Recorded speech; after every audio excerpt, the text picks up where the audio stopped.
Good morning, Your Honors, and may it please the Court. My name is Samantha Kuhn with the Federal Public Defender's Office, and I represent Rabashi Holmes. With the Court's permission, I'd like to focus most of my time on the sentencing errors in this case, and then turn briefly to Rahimi and the Second Amendment issue toward the end. The District Court sentenced Mr. Holmes to 10 years in prison after he pled guilty to possessing firearms as a convicted felon, and that sentence was more than double his guidelines range of 46 to 57 months. And in imposing that severe upward variance, the Court committed two distinct but related sentencing errors. And these errors provide two alternative paths to remand in this case. One is that the Court imposed a substantively unreasonable upward variance sentence based on the improper factor of gang association alone, rather than any reliable defendant-specific information about Mr. Holmes' individual conduct. And then separately, the Court failed to provide any individualized explanation for the sentence, much less one that could justify the severe upward variance that it imposed. Now, these issues obviously overlap because they relate to the central problem in this case, which is that Mr. Holmes was deprived of his right to an individualized sentencing determination and proceeding, but they are two separate issues that require two separate analyses and provide two different paths to reversal. Now, first, addressing the substantive unreasonableness of the sentence. Under binding case law, courts have to engage in individualized assessments in every sentencing proceeding and consider every convicted person as an individual. And when determining the appropriate sentence and deciding whether a variance is appropriate, the court has to rely on individualized case-specific reasons. The Supreme Court has made clear that things like associations and beliefs by an individual defendant are not alone grounds to provide or to make a finding of aggravating factors or warrant a variance, because those types of conduct are protected by the First Amendment. In order for an association or a belief to warrant an upward variance or to be relevant at all to sentencing, the court has to be able to tie that association to specific individualized sentencing factors in the person's case. Now, for example, in Pardo, this court considered a case where gang affiliation was a factor that went into the court's analysis for an upward variance. But in that case, the court specifically cited gang affiliation coupled with proven violent behavior by the individual defendant. And that was what made it permissible as a sentencing factor, in addition to other factors that the court relied on to impose a variance. In this case, the government attempted to show that to the court. The government alleged in its motion for an upward variance that Mr. Holmes had engaged in violent conduct related to an alleged gang affiliation. But at the end of the day, the government failed to provide any reliable evidence to support those claims.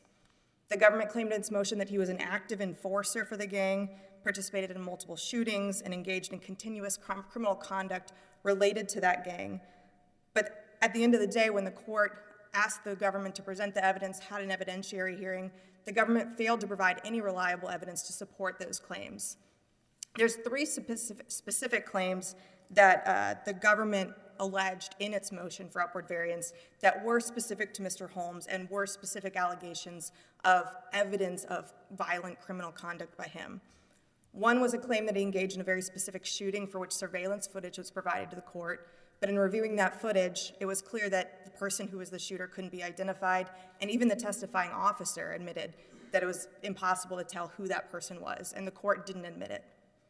The second specific allegation about Mr. Holmes was that he was depicted in social media posts with other alleged gang members brandishing firearms to show that he posed a danger. But when that video and that image were provided to the court and shown in court at the evidentiary hearing, again, the officer identified, not that he couldn't be identified in the photos, but the officer actually said neither of the people shown were Mr. Holmes. And so those allegations were actually disproven at the evidentiary hearing. This is under plain error standard of review, is that right? No, Your Honor. The substantive reasonableness challenge it's preserved. The defense counsel at length objected to the court's consideration and reliance of any non-individualized evidence or information at the hearing, objected to any upward variance, and preserved this issue. And I believe that the government's, the one issue, in the government's brief, it's a little unclear. The government suggests that maybe some aspects of the substantive reasonableness challenge are not preserved, I believe specifically related to the court's reliance on gang association alone or gang affiliation alone.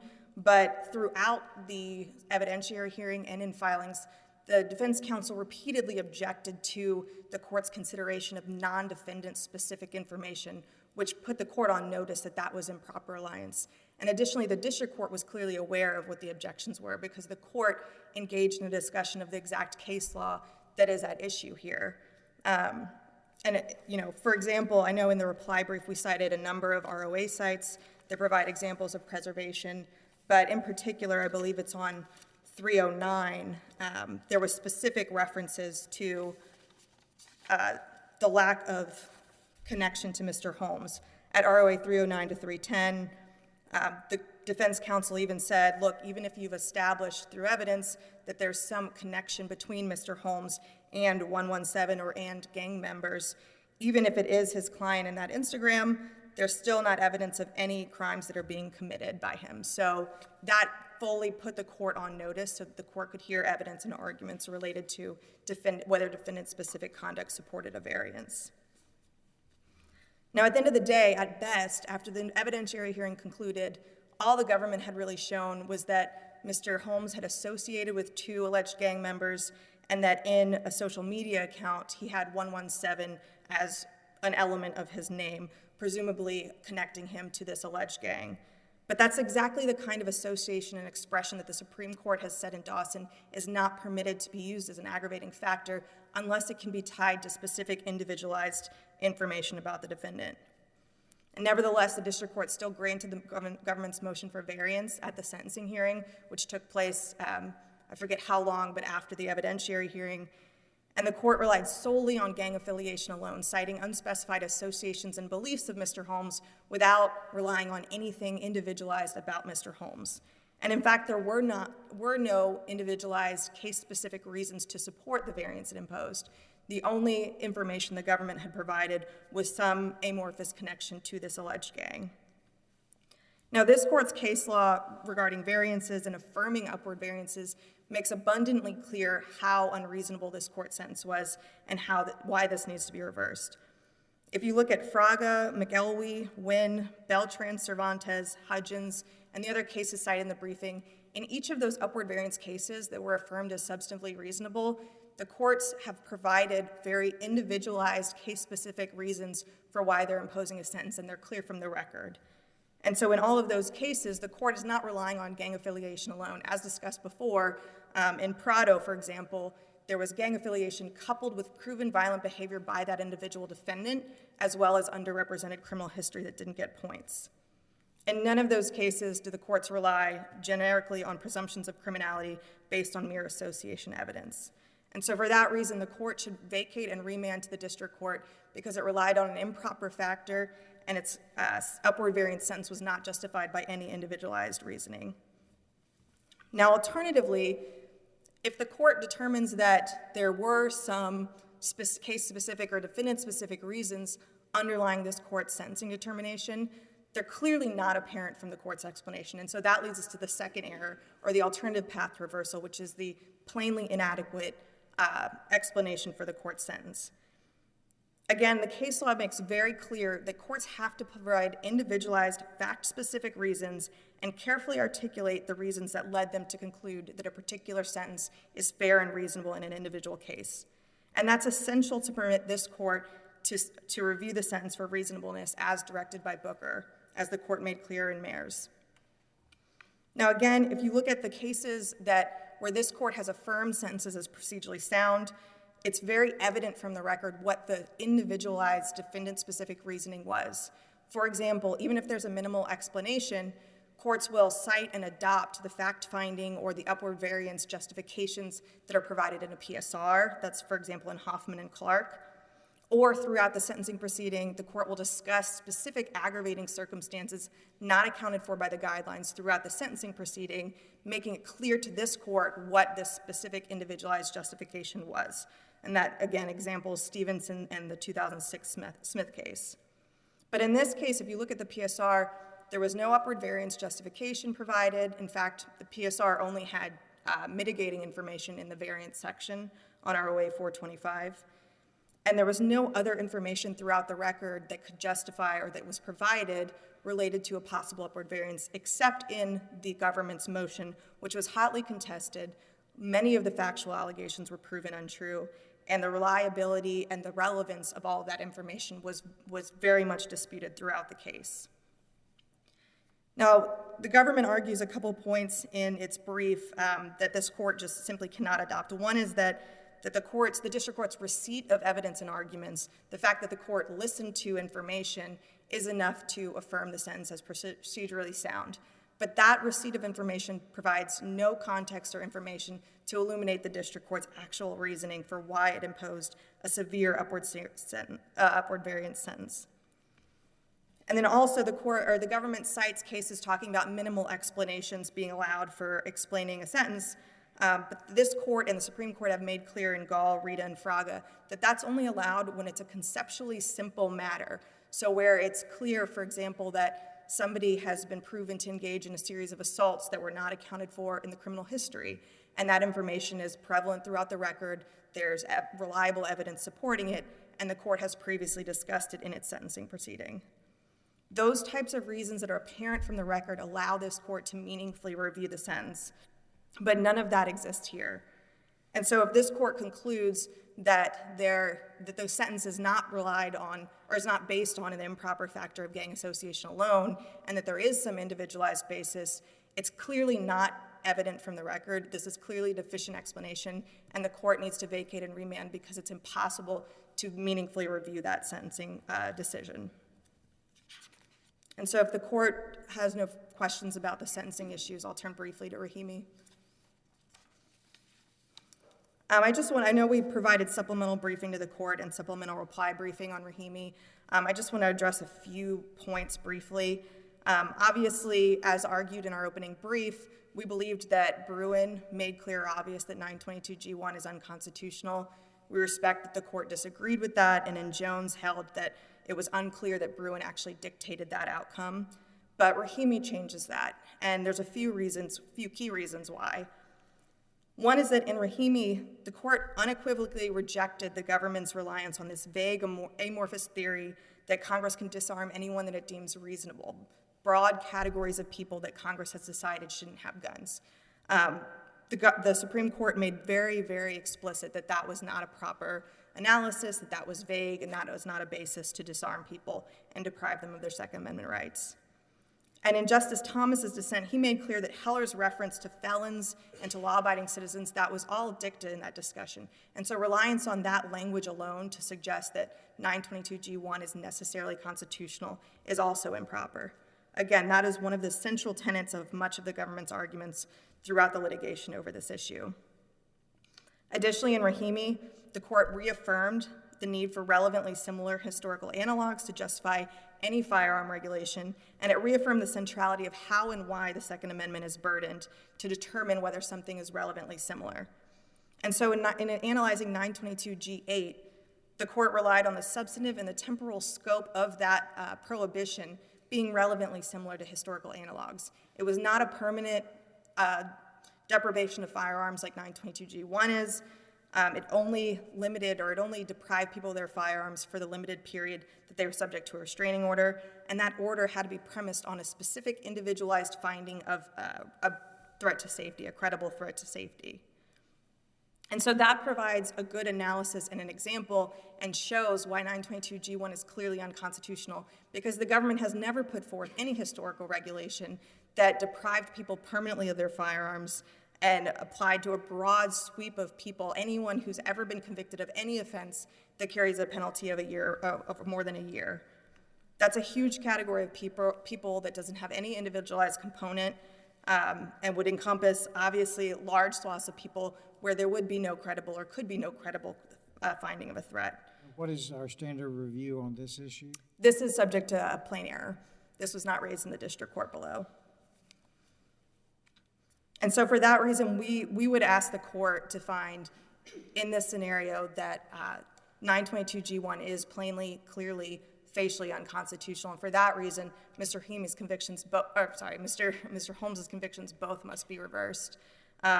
Obviously, alternatively, we know the court is hearing the same issue in a preserved posture, or another panel of this court is hearing the same issue this week, and so the court may decide to hold that issue and request further briefing, as the government has suggested, after that case is decided.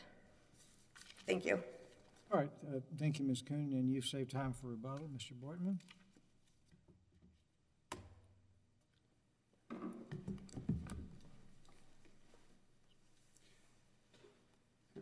Good morning, Your Honor. Kevin Boitmann for the United States, along with Diane Copes. May it please the Court. A sentencing court's explanation is adequate if it sets forth enough to satisfy the appellate court that the district court has considered the parties' arguments and has a reasoned basis for exercising its own legal decision-making authority. It's not necessary that the district court indulge in robotic incantations, regardless of the variance, and it's not necessarily error if the specific reasons are not clear to this court. What is needed is that the court consider the parties and have a reasoned basis for its exercising its legal discretion. The district court did that here, and it satisfied these requirements. And this is not simply a gang association sentence, as the record shows. And this began with to be more than a typical sentencing. And I don't think that's something the court should lose sight of. This is not the typical sentencing where a PSR comes out and attorneys come in and argue each side for a variance. Much more happened here. The court specifically reviewed the memoranda of counsel. It heard argument from counsel. It held an evidentiary hearing on the motion where the government was allowed to present evidence and the defense was allowed to cross-examine and counter that evidence. The district court actively participated in that hearing, admitting some evidence, rejecting others. When it got to sentencing and it made the decision that the upward variance was appropriate, it first started by stating the rules of this court. It noted that a major variance should be supported by more significant justification. It also recited the rules as laid out in Dawson versus Delaware in the Supreme Court and this court, that associations and beliefs may be considered when they are sufficiently related to sentencing issues and indicate a likelihood that the defendant will engage in future conduct. It also acknowledged the court's holdings that it could consider the nature of the offense and the history and characteristics of the defendant. All that is spelled out at 370 to 371. It then concluded, for these reasons, in light of the relevant facts and circumstances and the history and characteristics of the defendant, the upward variance was warranted. And if that wasn't enough, in the statement of reasons at 434 to 35, it gave more, it specified more. It checked off several boxes indicating the 3553A factors it relied on. It noted that in this case, and referenced evidence presented to the court, it concluded that a defendant was the danger to society and likely to engage in future crimes. So this explanation is sufficient, even if not as specific and clear as defense counsel argues. It's enough for this court on this record to understand that the district court adequately considered the parties' arguments, had reasoned basis for exercising its own legal decision. And the record supports the court's decision here. And again, this is not just a gang association. The upward variance does not exist just because the evidence argued by the government showed that Mr. Holmes was part of a gang. It's not guilt by association. It's the conduct of the defendant in the context of that. For example, at the evidentiary hearing, Agent Swan took the stand and discussed the violent feud between the Pigeon Town gang and the Holly Grove gang. He tied Holmes into the gang by showing that he used the 117 moniker on his Instagram as part of his screen name, as did others. He then showed a text between Holmes to another gang member saying, "You can't trust a brother if he's not gang 10 plus years." Take that into what actually happened with the facts of this case. Defendant Holmes pled guilty to 2 counts of felon in possession. Well, in July of 2020, he is arrested on local charges. He's arrested by local police for a felon in possession. As he bonds out, a few days later, he texts another gang member saying, "I need a gun."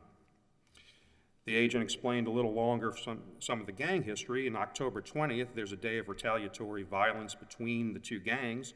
Now, no evidence is saying that Holmes was a specific part of that, but that's more of the evidence. Then on October 30th, the second count, which is the felon in possession count there, real-time crime camera video, which was introduced at the hearing in which the district court got the opportunity to see, the defendant and another gang member, Williams, is outside a house carrying this AK-style gun with a double clip that is taped together, which allowed for quick and easy reloading for rapid fire on video. So combine that evidence on the video with what the judge saw with the evidence of the gang violence and the evidence that he was part of the gang. You have a recidivist who had already been convicted of crimes of aggravated battery and aggravated flight from an officer and illegal carrying of gun, which the PSR indicated had poorly adjusted to prison in the past, and you combine that with the knowledge that he is in a gang that is violent, and he's asking other gang members for a gun, and he's walking with another gang member outside carrying a gun, an extended gun with the extended clip. It's not a hard stretch for the district court to find that in light of all of that and the associations and belief that Holmes was a danger to society and likely to commit future crimes, which is exactly what the court found in the record.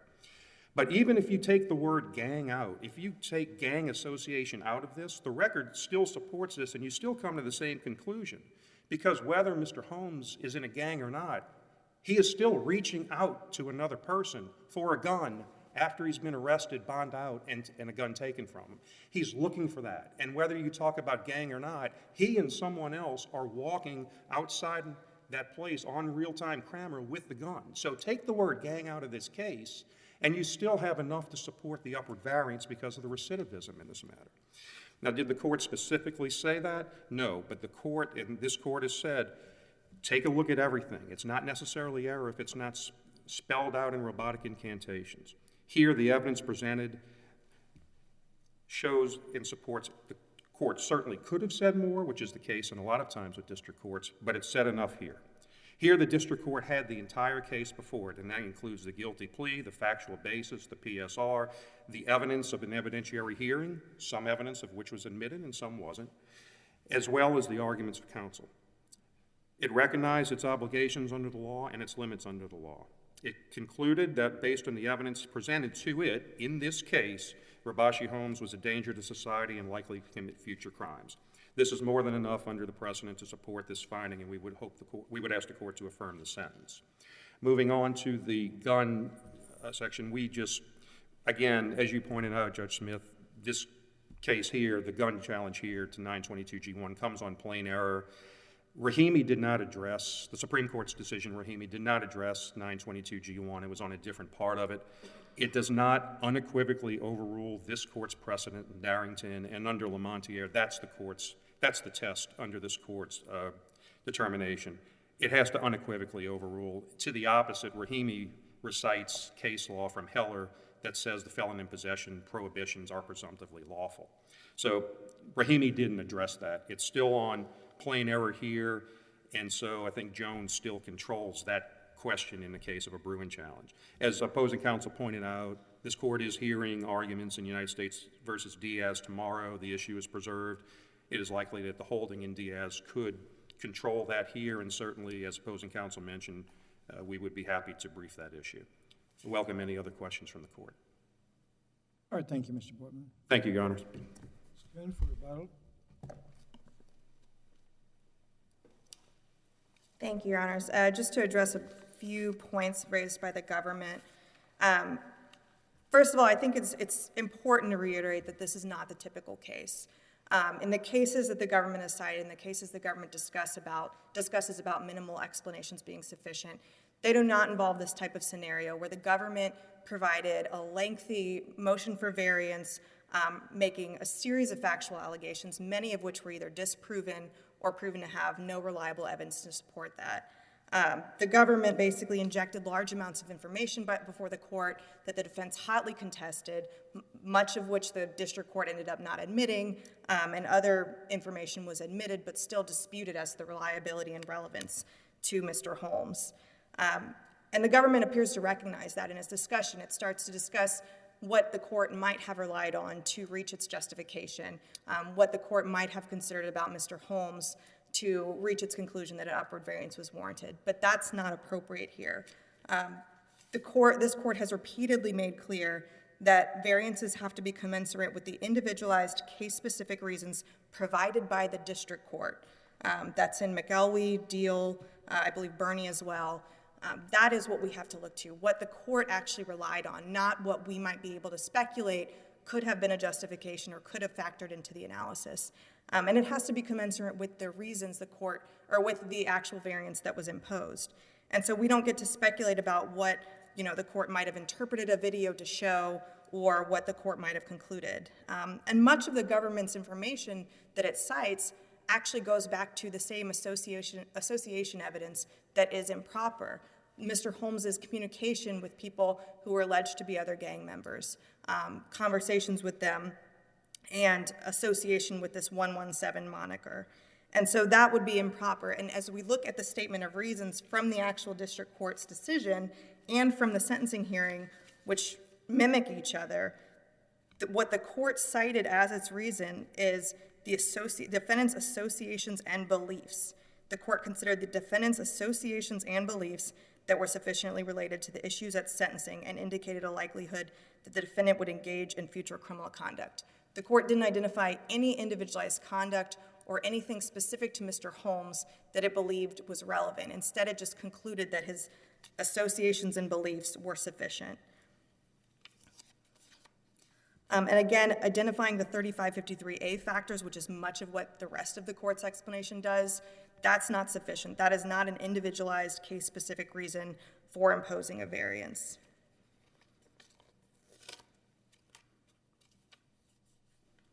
The only specific reason that the government, or that the court gave, was Mr. Holmes's association evidence, and that's clearly, it seems undisputed, that's clearly not proper, not appropriate. And so for that reason, the court needs to remand. Even under plain error review, if the court believes that there is some underlying case-specific, fact-specific, defendant-specific reason for the court sentence, then it's not apparent from the record. There's no way for this court to evaluate whether it's reliable, whether it was relevant to Mr. Holmes. And so for that reason, even under plain error review, the alternative path to reversal is procedural error.